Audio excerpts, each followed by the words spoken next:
I work a lot with subconscious intention, and even when I work with clients in my studio, I will think things without even saying it to guide them into that healing place, that healing inner journey that they've come to me for.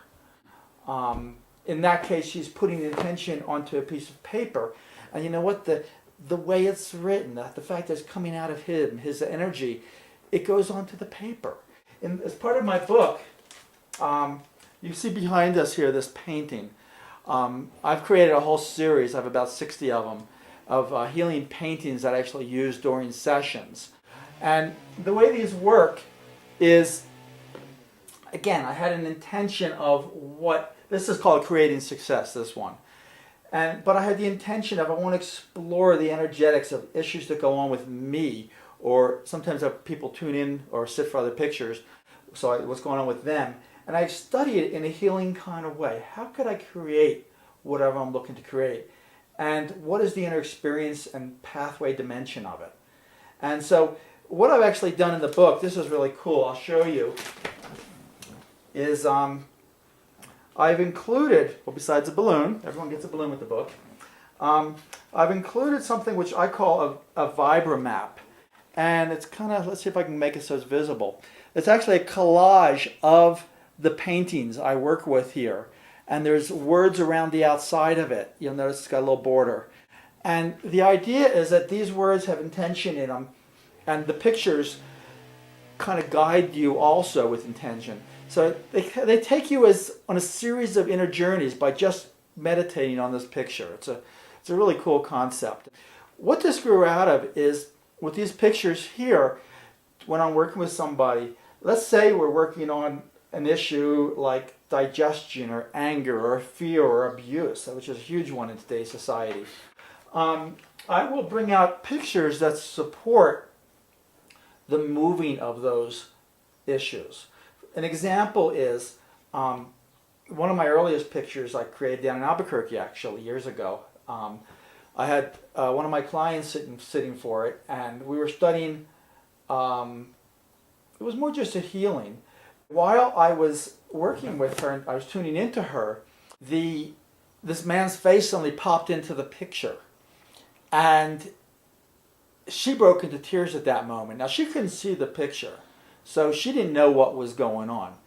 But what we discovered, and I empathically read a lot of what's going on too, I don't always share most of it, but I read it, is that there was an abuse dynamic that had gone on many years ago, and what she always thought about but wasn't sure about.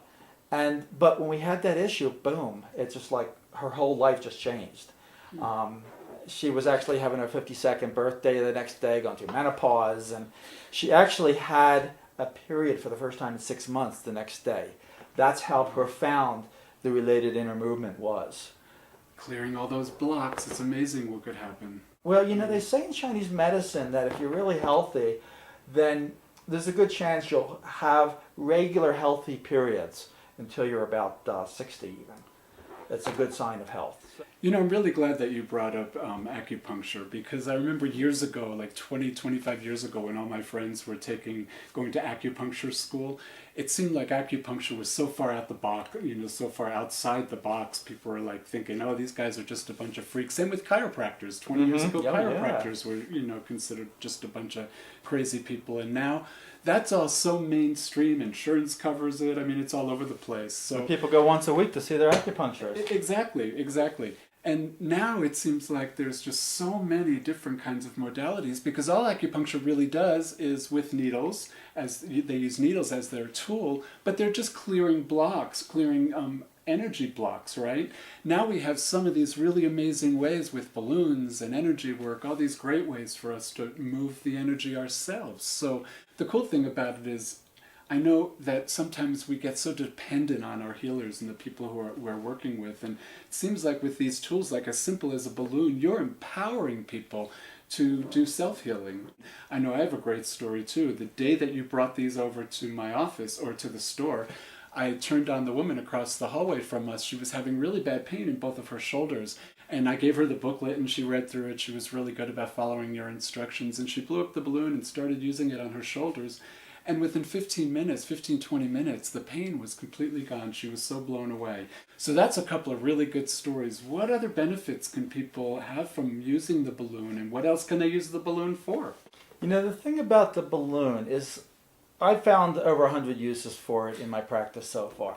And I probably 200 by now. But it's one of these tools that if you allow yourself to really explore with, it'll take you lots of places. In my book, in the Vibrations of Love, I actually guide you through, for example, the explorations of simple common words. For example, think of the word like sugar. What do you feel in your body? How's your breath?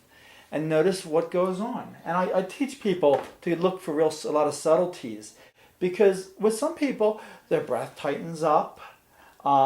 They feel a buzziness in their body. And so there's a reaction going on, but that's not necessarily a favorable reaction when you think about overall health. What is overall health? I kind of look at issues in their life of, okay, let's say sugar issue is this big for some people, and something else is this big, and something else is this big. Suddenly you got this many issues. But in reality, most people are carrying this many issues. Well, my work is about helping people get from this point to this point pretty quickly, and having tools to keep on working further and further so that you don't have so many issues in your life, whether it be emotional or physical. I know, and I always like to say, your issues are all in your tissues.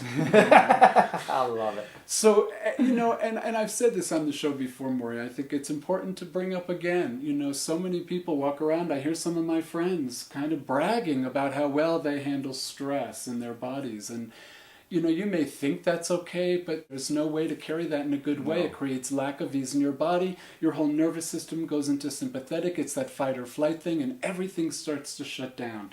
And even though it seems like we may be doing pretty well with the stress right now, eventually we go into exhaustion, and that's when everything stops and your immune system shuts down and things just stop working. So you can take a wonderful little balloon like this and just start humming into it, or just sending an intention of peace and calm and comfort in your body, and it immediately takes you into that parasympathetic nervous system, which is peace, comfort, serenity. And that's where the healing takes place. All right, so we've been sitting here talking to you about how to feel good and how to experience more well-being in your body with a simple balloon. So I think this is a really good time for Maury to show you a demo of how this all works and talk to you a little bit more about the procedures and how he does this and how he works with the balloon. So here's Maury with a great demo of how you can use the balloon to feel better. Okay. On this part of the program, I'm going to actually introduce you to a few things that you can do with a balloon. Now, before I get started on that, I want to share a few changes that I've made to the name of the book and the cover since our prior filming. And based on market feedback, I realized that I had to make these changes. Anyway, it's now called Pain-Free Trigger Your Healing Power.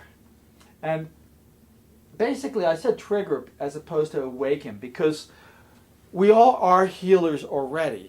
We just have to trigger that ability that we have. Even if we're advanced healers, there's still deeper levels that can be triggered. So again, with this book, you will be getting the Vibramap and the balloon, all in a nifty little packet. So what I'm going to do here today is we have our balloon. Now, of course, you'll start with your regular balloon. The first journey uses the balloon before you tie it, where we fill it up and we do different things. I'm not going to show you that because those help you get a deeper understanding of how trauma, the nature of trauma works in the body, whether it be physical or emotional. I'm going to skip ahead to the second part of the second journey in the book, where we inflate the balloon, and we're actually using it to explore our vibrational body. And first, the nature of vibration itself. So what you're going to do is you're going to take the balloon about an inch from your mouth, and you'll make the sound ah.